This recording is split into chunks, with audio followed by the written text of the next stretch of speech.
சென்னையில properties தேடுறீங்கன்னா findbhk.com போங்க. Matching ப்ராப்பர்ட்டிஸ AI உங்களுக்கு சஜஸ்ட் பண்ணும். இன்று தொடங்க உள்ள அசாம் சட்டமன்றத்தின் நடப்பு ஆண்டிற்கான பட்ஜெட் கூட்டத்தொடரில் சபையின் அலுவல் மொழிகளில் ஒன்றாக ஹிந்தி மொழியும் அதிகாரப்பூர்வமாக இணைக்கப்பட்டுள்ளது. நாளை தொடங்கவுள்ள அசாம் சட்டமன்றத்தின் நடப்பு ஆண்டிற்கான பட்ஜெட் கூட்டத்தொடரில் சபையின் அலுவல் மொழிகளில் ஒன்றாக ஹிந்தி மொழியும் அதிகாரப்பூர்வமாக இணைக்கப்பட்டுள்ளது.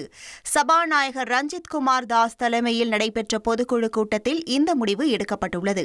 இதன் மூலம் இதுவரை அசாமி, ஆங்கிலம் மற்றும் போடோ ஆகிய மொழிகள் மட்டுமே பயன்படுத்தப்பட்டு வந்த நிலையில் இனி சட்டமன்ற உறுப்பினர்கள் ஹிந்தியிலும் தங்களது உரைகளை நிகழ்த்த முடியும்.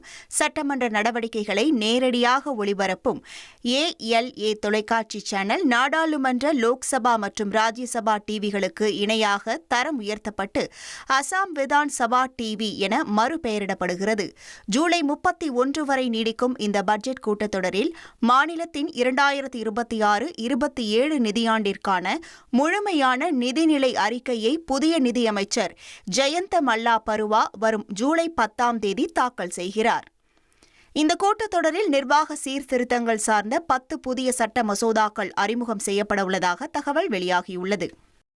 சென்னையில ப்ராப்பர்ட்டிஸ் தேடுறீங்கன்னா findbhk.com போங்க. மேட்சிங் ப்ராப்பர்ட்டிஸ AI உங்களுக்கு சஜஸ்ட் பண்ணும்.